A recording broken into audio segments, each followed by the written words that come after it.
Hey everyone, Dr. Frunkey here with a new unboxing.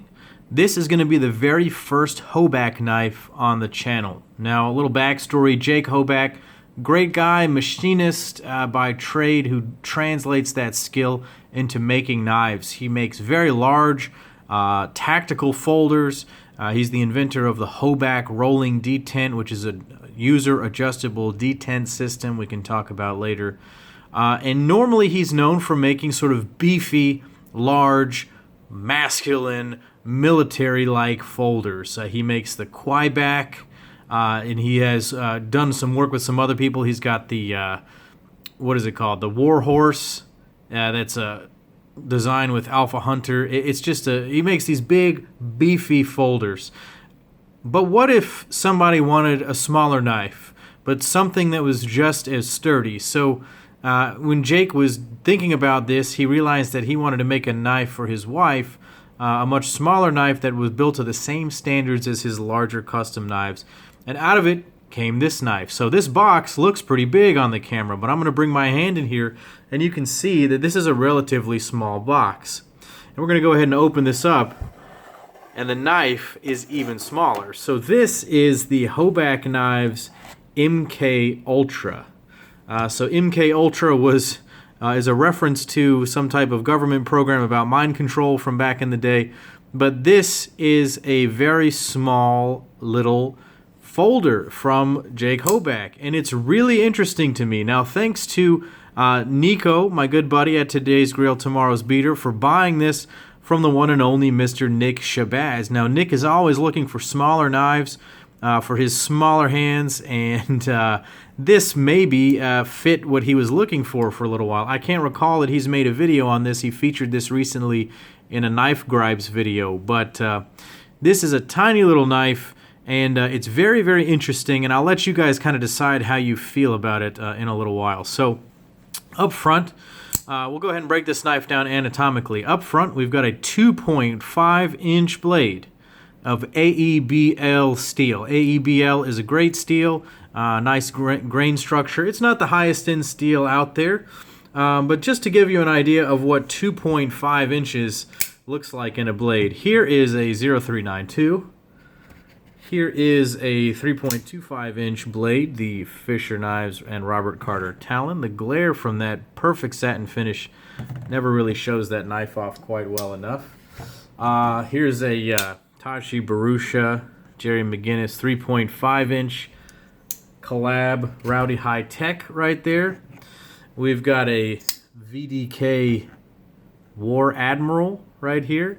I'm just showing off some of these crazy knives because I'm used to carrying knives in the sort of 3.5-inch to 3.75-inch sort of category here.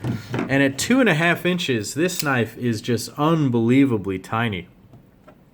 Maybe you've seen a knife on here that you recognize or something that you feel comfortable with. You kind of know the size. I have a bunch of random knives with me right now. I'm going to be getting some reference knives in here soon. But a very, very small knife right here. Let's see, what else can I bring out? I can bring out my little Boker Toolkit Torx right here so you can have an idea.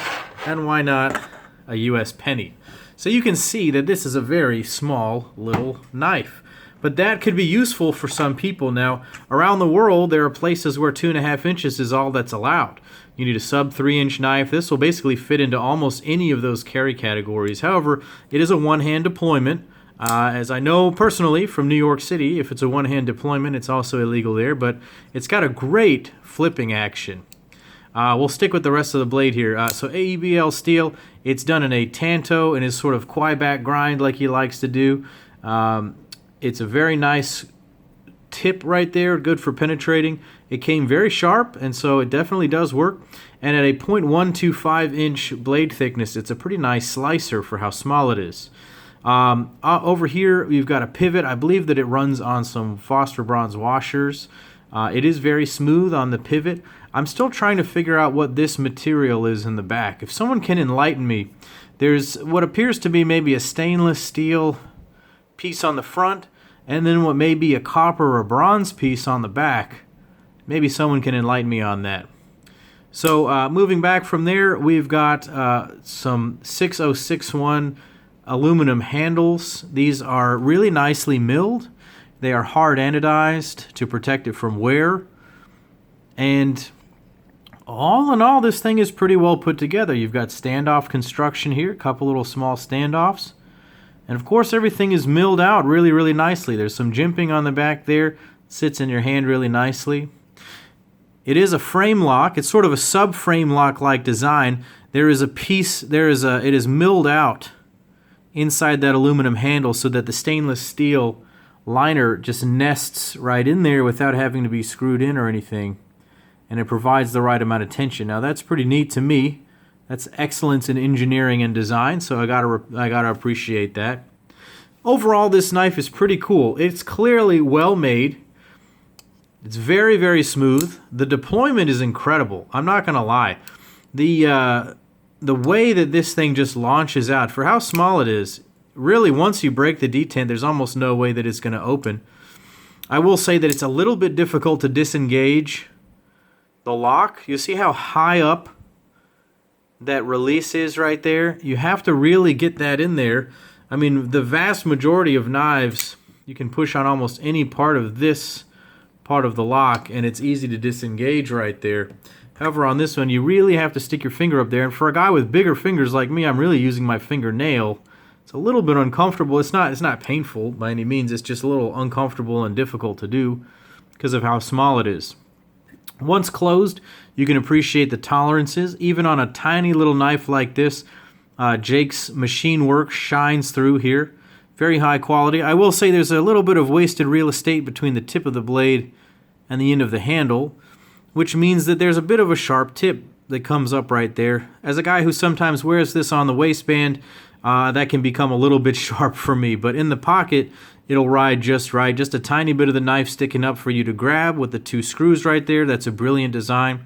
It's got a great titanium spring clip right here. So if you wanted to, you could get that anodized aftermarket if you wanted to. Overall, really, really nicely done. Now, I think that the purpose of this was to really create a very, very, very lightweight knife that was basically the polar opposite of the large Hoback knives. And I want you to just look at that number, 1.85 ounces. 1.85. I'm going to put it this way as well. 1.85 ounces. Super, super lightweight carry right here. So I think that Jake most certainly achieved his goal of making a solid and sturdy small little folder up to his specifications and coming in at a ridiculously low weight. So definitely a nice little piece right here.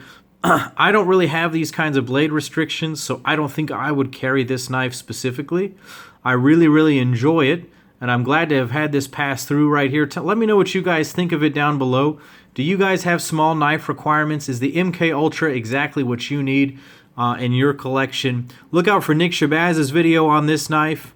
And thanks for watching, guys. Thanks to Nico, and thanks to Jake Hoback for making this happen. And click like and subscribe to my channel right here. Follow me on Instagram at Dr. Frunkey. And as always, guys, this is Dr. Frunkey saying take care.